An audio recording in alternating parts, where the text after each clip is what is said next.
وزیراعظم شہباز شریف کا دورہ چین جاری ہے۔ دورے کے دوران پاکستان اور چین کے درمیان تعاون میں وسعت کے لیے مفاہمتی یادداشتوں اور معاہدوں پر دستخط ہو گئے۔ تقریب میں وزیراعظم شہباز شریف اور چینی ہم منصب نے بھی شرکت کی۔ بیجنگ کے عظیم عوامی ہال میں وزیراعظم اور ان کے وفد کا شاندار استقبال کیا گیا۔ وزیراعظم شہباز شریف کی چینی صدر شی جن پنگ اور چینی ہم منصب سے ملاقاتیں بھی ہوئیں۔ وزیراعظم شہباز شریف کے دورہ چین پر رپورٹ دیکھتے ہیں۔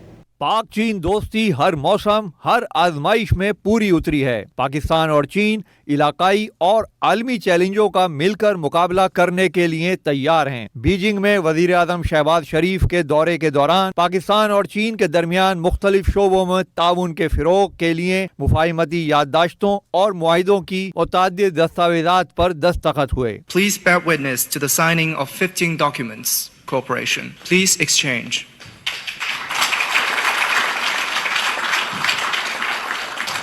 عظیم عوامی ہال میں منعقدہ تقریب سے خطاب میں وزیر اعظم شہباز شریف نے کہا کہ جب بھی چین آتے ہیں تو نئی تعمیرات اور عظیم ترقی دیکھنے کو ملتی ہے۔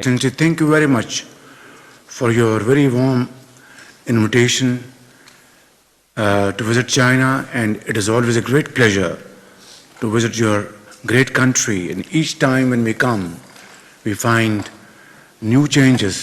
چینی وزیر اعظم لی چیانگ نے اس موقع پر کہا کہ پاکستان کے ساتھ روایتی دوستی اور دو طرفہ تعاون کے فروغ کے لیے پرعزم ہیں۔ وزیر اعظم شہباز شریف کی چینی صدر شی جن پنگ اور چینی وزیر اعظم سے الگ الگ ملاقاتیں بھی ہوئیں۔ رہنماؤں نے دونوں ممالک کے بنیادی قومی مفادات سے متعلق تمام امور پر مکمل حمایت کے عزم کا اعادہ کیا۔ اس سے قبل وزیر اعظم شہباز شریف کے اعزاز میں عظیم عوامی ہال میں پروقار استقبالیہ تقریب ہوئی۔ چینی وزیر اعظم نے وزیر اعظم شہباز شریف کا پرتپاک استقبال کیا۔ دونوں رہنماؤں نے گرم جوشی سے مصافحہ کیا اور اپنے اپنے وفود کا تعارف کرایا۔ اس موقع پر دونوں ممالک کے قومی ترانے بجائے گئے۔ وزیر اعظم شہباز شریف کو گارڈ آف آنر پیش کیا گیا۔ وزیر اعظم شہباز شریف نے چینی قومی ہیروز کی یادگار پر بھی حاضری دی اور پھول چڑھائے۔